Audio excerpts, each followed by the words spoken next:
الحمد للہ رب العالمین والصلاة والسلام علی سید الانبیاء والمرسلین محمد وعلی آلہ وصحابہ اجمعین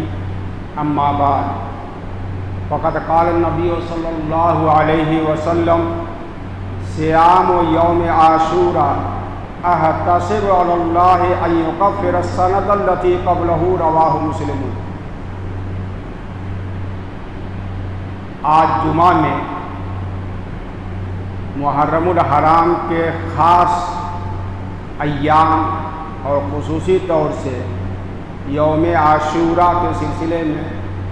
کچھ عرض کرنا ہے۔ یوم عاشوراء یعنی 10ویں محرم الحرام کو یوم عاشوراء کہا جاتا ہے، جو کل آنے والا ہے۔ آج جمعہ کے دن 9 محرم الحرام اور کل 10 محرم الحرام۔ یہ بڑا فضیلت والا دن ہے، بڑی عظمت والا دن ہے، بہت برکت والا دن ہے۔ اور یوں تو محرم الحرام کا پورا مہینہ یکم محرم سے لے کر کے 10 محرم تک بڑی تاریخی باتوں سے، واقعات سے، حادثات سے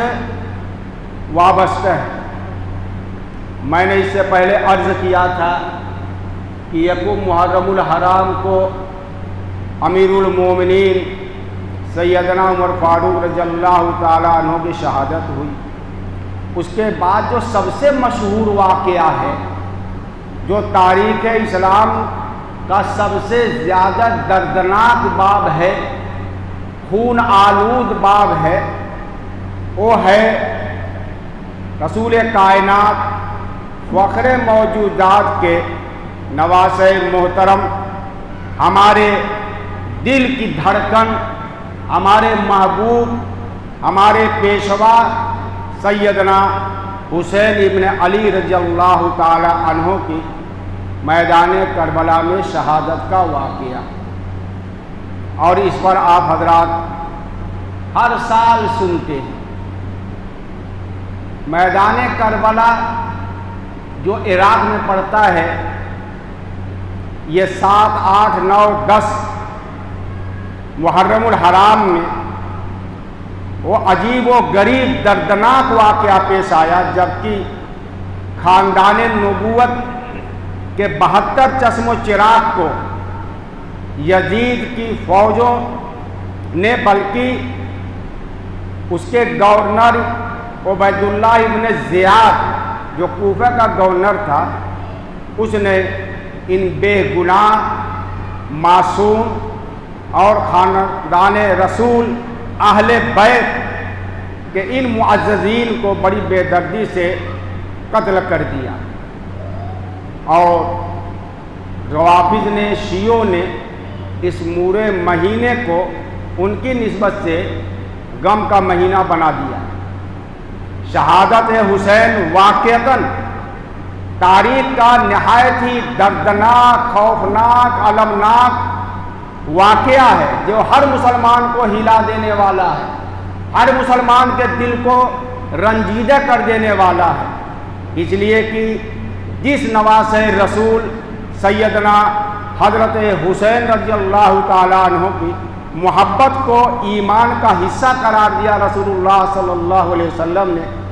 جنہیں اللہ کے رسول صلی اللہ علیہ وسلم نے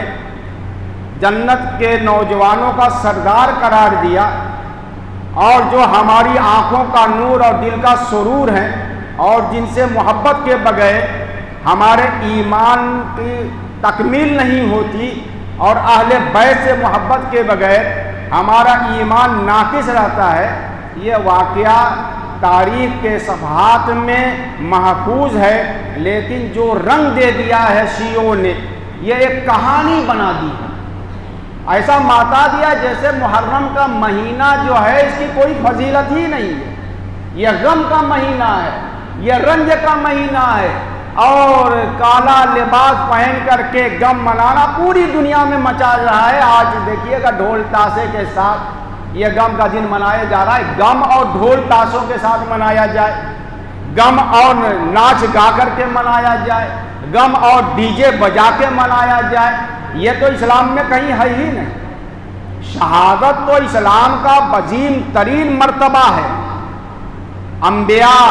صدیقین کے بعد شہداء کا مقام ہے۔ اللہ تعالیٰ نے شہداء کے بارے میں کہا کہ لا تقولوا لمن يقتل فی سبیل اللہ اموات بل احیاء، کہ جو اللہ کے راستے میں قتل کیے گئے ہیں انہیں مردہ مت سمجھو، وہ عام مردوں کی طریقے سے نہیں ہیں، بلکہ اللہ تعالیٰ کے یہاں ہے اور ان کو رزق دیا جاتا ہے۔ صحابہ کو تو تمنا ہوتی تھی شہادت کی، دعائیں کرتے تھے، بلکہ اگر کوئی مسلمان زندگی میں شہادت کی تمنا نہ کرے ایک مرتبہ دو مرتبہ، جب بھی اسلام پر مرنے کے لیے، دین کے لیے مرنے کے لیے، اللہ کے راستے میں جان قربان کرنے کے لیے، وہ منافق کہا گیا ہے۔ یقیناً حادثہ بہت عظیم ہے، لیکن اس کا مطلب یہ نہیں ہے۔ بہت صحابہ شہید ہوئے، احد میں شریک ہوئے، وہ شہید ہوئے، بدر میں شہید ہوئے، خندق میں شہید ہوئے، اور صحابہ نے جہاد کیا اللہ کے راستے میں، قتل کیے گئے اور انہوں نے قتل کیا، اللہ نے ان کی فضیلت بیان کی ہے۔ حضرت امیر حمزہ رضی اللہ تعالیٰ عنہ غزوہ احد میں شہید ہوئے، حضرت عثمان غنی رضی اللہ تعالیٰ عنہ کو انہی شیعوں نے 40 دن تک محصور کر کے بغیر دانا پانی دیے ہوئے عین تلاوت قرآن کے وقت شہید کر دیا گیا۔ شہدائے اعظم بڑے بہت سے ہیں، شہید اعظم کا خطاب تو حضرت امیر حمزہ کو اللہ کے رسول نے دیا ہے، تو کسی کہیں کم نہیں منایا گیا۔ واقعہ دردناک صحیح، لیکن رنج و غم کا واقعہ بنا لینا اور ڈھول تاشے کے ساتھ غم منانا اور پوری دنیا میں ایک ماحول بنا دینا کہ محرم کا مہینہ منحوس ہے، منحوس ہے۔ یوم عاشوراء بڑی فضیلت کا دن ہے۔ شہادت حسین پر مجھے کچھ بولنا نہیں ہے، اس لیے کہ آپ بار بار سنتے ہیں ہمارے یہاں تو یہ جو رسم چل رہی ہے، تعزیہ داری، ماتم کرنا، سینہ کوبی کرنا، رو رو کے مرثیہ پڑھنا اور حضرت سکینہ اور زینب کا نام لے لے کر کے ایسی کہانیاں بیان کرنا جو غیر مسلموں میں دیومالائی کہانیاں ہیں کہ بال نوچ رہی ہیں، کپڑے پھاڑ رہی ہیں، چلا رہی ہیں، جن کے اوپر اسلام کا دار و مدار ہے، جو خاندان رسول کی خواتین مایا ناز ہیں، جو ہماری ماؤں کے درجے میں ہیں، ان کی شان یہ بیان کرنا، یہ خود ہمیں عقل سے سوچنا چاہیے۔ صبر و تحمل جن کا معیار اور شعار ہے، جن کی شان دیکھ کر کے مسلمان خواتین ڈھنگ سیکھتی ہیں زندگی اسلام میں کیسے گزاری جاتی ہے۔ وہ سکینہ چلا رہی ہیں، ماتم کر رہی ہیں، کپڑے پھاڑ رہی ہیں، بھیا زینب بھیا، یہ سب لا یعنی باتیں اس طریقے سے بیان کی جاتی ہیں کہ ہمارے دلوں میں بھی رچ بس گئی۔ بہت بڑا واقعہ ہے، دردناک واقعہ ہے، لیکن شہادت بہت اونچا مقام ہے، بہت اعلیٰ مقام ہے۔ یہ شہادت نصیب ہونا حضرت امام حسین رضی اللہ تعالیٰ عنہ کے یہ اللہ کے ہاں محبوبیت، مقبولیت اور جنتی ہونے کا یہ ثبوت، اور خود اللہ کے رسول نے انہیں جنتیوں کا سردار قرار دیا۔ ہاں، بات یوم عاشوراء کی، اسی دن یہ واقعہ پیش آیا۔ یوم عاشوراء اسلام میں اور اسلام سے پہلے تاریخی اعتبار سے بڑے واقعات ہیں۔ اللہ کے رسول صلی اللہ علیہ وسلم یوم عاشوراء کا روزہ رکھتے تھے، یوم عاشوراء کا روزہ رکھتے، یعنی 10ویں ذی محرم الحرام کا روزہ رکھتے تھے۔ اور ابھی میں نے جو حدیث پڑھی ہے مسلم شریف کی، اس میں اللہ کے رسول صلی اللہ علیہ وسلم نے فرمایا صیام یوم عاشوراء، یوم عاشوراء کا روزہ رکھنا احتسب علی اللہ ان یکفر السنۃ التی قبلہ، میں اللہ سے امید رکھتا ہوں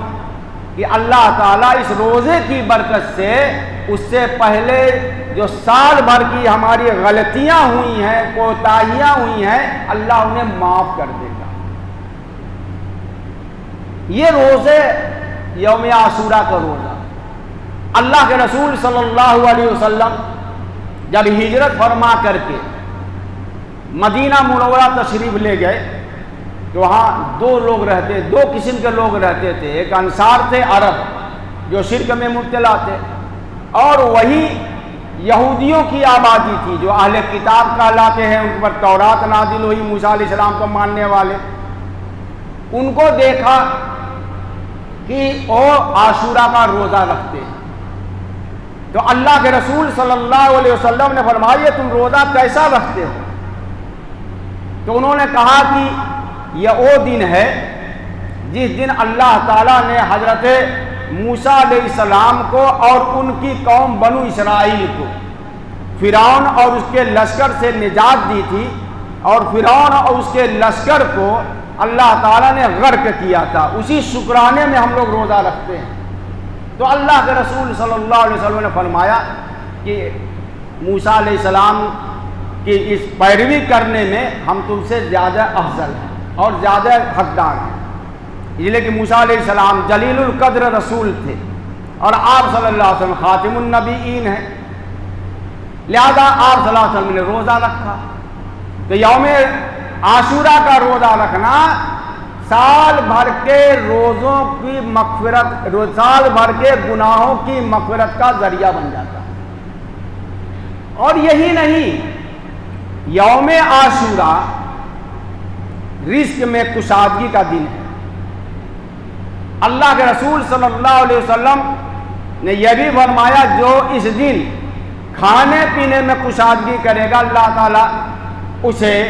سال بھر رزق میں برکت عطا فرمائے۔ اور تاریخی اعتبار سے محققین نے اس دن کی فضیلت کے بارے میں اور تاریخی اعتبار سے فرمایا، ایک تو واقعہ حدیث میں ابھی میں نے بتایا کہ یوم عاشورہ یعنی اسی دن موسیٰ علیہ السلام کو اللہ نے فرعونیوں سے نجات دی تھی، اور مصر میں جو بنو اسرائیل ظلم و ستم کا شکار تھے صدیوں سے، یعقوب علیہ السلام اور حضرت یوسف علیہ السلام کے خاندان کے لوگ جو وہاں آباد ہو گئے تھے، بڑی شان سے رہتے تھے، لیکن گزرتے گزرتے صدیاں گزرنے کے بعد ان کے اوپر بے عملی طاری ہوئی اور اللہ نے فرعونیوں کو مسلط کر دیا اور بڑا ستاتے تھے، بڑا ظلم کرتے تھے۔ اللہ نے موسیٰ علیہ السلام کو ان کا نجات دہندہ بنا کے بھیجا اور موسیٰ علیہ السلام کے ذریعے ان کو نکال کر کے فلسطین میں پہنچایا۔ یہی ایک واقعہ نہیں ہے، محققین یہ بتاتے ہیں کہ اسی دن اللہ تعالیٰ نے آدم علیہ السلام کو پیدا کیا، یعنی ان کے جسم میں روح پھونکی گئی تھی۔ عاشورہ یعنی 10ویں محرم ہی کو اللہ تعالیٰ نے جنت کو بنایا تھا اور اس میں شجر طوبہ لگایا تھا، اور یہی ایک واقعہ، یہی وہ دن ہے جب حضرت نوح علیہ السلام کی کشتی جب اللہ تعالیٰ نے سیلاب میں پوری دنیا کو غرق کر کے تمام کافروں کو، مشرکین کو ہلاک اور ختم کر دیا تھا، اور صرف وہ لوگ بچا لیے گئے تھے جو 82 آدمی تھے، اور حضرت نوح علیہ السلام سے اللہ تعالیٰ نے جو کشتی بنوائی تھی، جہاز جس کو بتاتے ہیں 300 ہاتھ لمبا اور 100 ہاتھ یا 30 ہاتھ یا 90 ہاتھ چوڑا تھا، 3 منزلہ، سب سے پہلا جہاز حضرت نوح علیہ السلام نے بنایا، اور اس میں 3 درجے بنائے۔ پھر اللہ تعالیٰ کے حکم سے اس میں انہوں نے تمام جانوروں کو رکھا، پرندوں کو رکھا، ایک میں گلہ رکھا، اور سب سے اوپر انسانوں کو رکھا جو 82 تھے، وہی بچائے گئے تھے، اور پوری دنیا غرق کر دی گئی، اور 6 مہینے تک دنیا میں طوفان نوح رہا جس نے پوری دنیا کو ڈبو رکھا تھا۔ اور رجب سے شروع ہوا تھا اور یہ 6 مہینے تک وہ کشتی مختلف جگہوں پر گردش کرتی رہی، گھومتی رہی، اور اس کے بعد جودی نام کے پہاڑ پر جو ترکستان میں، ترکی میں ہے، وہاں پر وہ ٹھہری اللہ کے حکم سے، وَاسْتَوَتْ عَلَى الْجُودِ، اللہ نے اس کو فرمایا یہ عاشورہ کا دن تھا۔ اور قیامت کے بارے میں بھی اللہ کے رسول صلی اللہ علیہ وسلم نے فرمایا کہ یہ قیامت بھی جب آئے گی تو وہ عاشورہ کا دن تھا۔ تو عاشورہ کی بڑی فضیلتیں 20-25 فضیلتیں شمار کرائی ہیں محققین نے۔ یہ چند میں نے آپ کو بتا دی ہیں کہ یہ نہ غم کا دن ہے، نہ رونے کا دن ہے، نہ کالا لباس پہن کر کے۔ کالا لباس پہننا جائز ہے، لیکن جب اس کو علامت بنا لیا جائے غم کی تو بالکل نہیں پہننا چاہیے۔ شیعوں کی مشابہت نہیں کرنا چاہیے۔ ان کے کسی تعزیہ میں جو ماتم ہوتا ہے اور ہمارے بچے نوجوان جاتے ہیں دیکھنے کے لیے، وہ کسی اور وجہ سے نہیں جاتے، بس ایک شوق ہوتا ہے، مزہ لینے کے لیے جاتے ہیں تعزیہ دیکھنے کے لیے، اور رو رو کے جو ماتم کرتے ہیں، آنکھ کا ماتم کرتے ہیں، طرح طرح کا زنجیر کا ماتم کرتے ہیں، یہ دیکھنے کے لیے جاتے ہیں، مزہ لینے کے لیے، لیکن غیر شعوری طور سے ان کے لیے بھیڑ کا سبب بنتے ہیں۔ لہذا اس میں تو بالکل نہیں جانا چاہیے، بچنا چاہیے، اس لیے کہ یہ غلط کام کے ہم معاون بن رہے ہیں، اگرچہ ارادہ نہیں ہے، ہم برا سمجھ کر کے بھی جاتے ہیں، یعنی سمجھتے ہیں کہ سب غلط ہے، ہمارا چھوٹا چھوٹا بچہ بھی اس کو غلط سمجھتا ہے، لیکن شوق ہوتا ہے تو نہیں جانا چاہیے، کیوں ہم ان کے شریک ہوں، ان کے معاون بنے۔ اب بتائیے غم بھی ایسی چیز کی اپنے کو زخمی کیا جائے، ارے ہاتھ تک کاٹ لیتے ہیں، پیر کاٹ لیتے ہیں، آنکھ پر چلتے ہیں، یہ کوئی غم کا طریقہ ہے؟ اگر حسین سے محبت ہے تو حسین کا کردار نہ اپنائیں گے، ایمان کے لیے جان دینے کا جذبہ نہ پیدا کریں گے، خاندان رسول صلی اللہ علیہ وسلم کے طریقے کو اپنانے کی کوشش کریں گے، وہ شان دکھائیں گے کہ جان دی لیکن گردن نہیں جھکائی، سر کٹا سکتے لیکن سر جھکا سکتے نہیں، جذبہ ہونا چاہیے، بچوں کو حسینی جذبہ سکھانا چاہیے، بہادری سکھانا چاہیے، خودداری سکھانا چاہیے، جان دینے کا شعور پیدا کرنا چاہیے۔ اب یہ کیا ماتم کر رہے ہو، رو رہے ہو، دھو رہے ہو، بزدلی سکھا رہے ہو؟ یہ کوئی حسین سے محبت ہے، حضرت علی سے محبت ہے، خاندان رسول سے محبت ہے، اہل بیت سے محبت ہے؟ یہ تو تماشا کر رہے ہیں اور اس میں ہم شریک ہو رہے ہیں، بڑا غم ہے، بڑا غم ہے۔ ارے غم منانے کے لیے اسلام نے کچھ اصول بتائے ہیں۔ کسی کے گھر کا کوئی فرد اگر دنیا سے چلا جاتا ہے تو زیادہ سے زیادہ 3 دن تک سوگ منایا جا سکتا ہے، اس لیے کہ آنے اور جانے کا سلسلہ تو چلا رہے گا، جو آئے گا وہ جائے گا، اسے کام تو نہیں روک دیا جائے گا۔ ٹھیک ہے محبت تھی، والد تھے، بھائی تھے، چچا تھے، صرف بیوی کو یہ دیا گیا حکم کی اور سوگ منائے،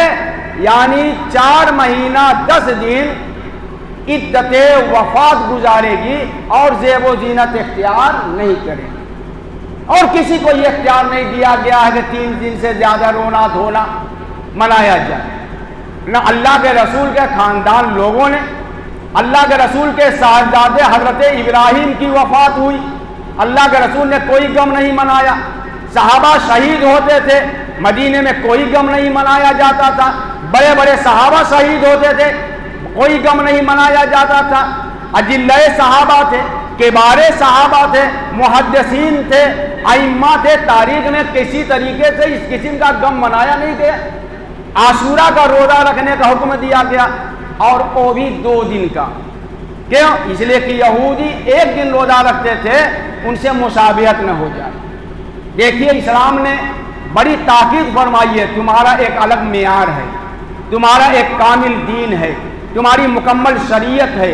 جامع اصول ہے، مسلمانوں کو شرعی معاملے میں کسی بھی مذہب کے ان کے مذہبی شعار کو نہیں اختیار کرنا۔ لیکن آج ہوتا کیا ہے، ہمارے نوجوانوں میں غیر مسلموں کی تمام تہذیبیں آ رہی ہیں، تمام طریقے اختیار کیے جا رہے ہیں۔ اسلامی غیرت تو یہ ہونی چاہیے کہ ہم اپنے کو ہر حال میں مسلمان دکھائیں، ہر حال میں حسینی بنے، ہر حال میں محمدی بنے، محبت رسول، خاندان رسول کے محبت کا سب سے بہترین طریقہ عمل کرنا ہے، عمل کر کے دکھائیں۔ اللہ تعالی ہم سب کچھ پر عمل کرنے کی توفیق عطا فرمائے۔ اور یوم عاشوراء یعنی کل 10 محرم الحرام کا روزہ رکھا، اگر کوئی ایک دن کا بھی روزہ رکھے گا تو اس بات فقہا نے یہ کہا ہے، بلکہ فتویٰ بھی دیا ہے، وہاں مفتی شبیر احمد صاحب مراد آبادی اور مولانا منظور نعمانی صاحب رحمۃ اللہ علیہ کا، کہ یہاں پر چونکہ یہودیوں سے مشابہت نہیں ہے، اس لیے اگر کوئی ایک دن کا بھی روزہ رکھے گا تو یوم عاشوراء کے روزے کا ثواب ملے گا۔ 2 دن کا روزہ اگر رکھتا ہے تو فبہا، لیکن ایک دن کا روزہ رکھنا بھی یہ وہی ہے، حقیقت ہے جو اللہ کے رسول نے رکھا تھا۔ اور فقہا نے 2 دن کا روزہ رکھنے کی تاکید فرمائی ہے، وہ مستحب ہے، لیکن ایک دن کا روزہ رکھا جائے کب بھی ہو جائے گا، کم از کم کل کا رکھ لیجئے اور 11 کا رکھ لیجئے، ثواب بھی ملے گا۔ اللہ تعالی ہم سب کو عمل کرنے کی توفیق عطا فرمائے۔ وآخر دعوانا الحمدللہ رب العالمین۔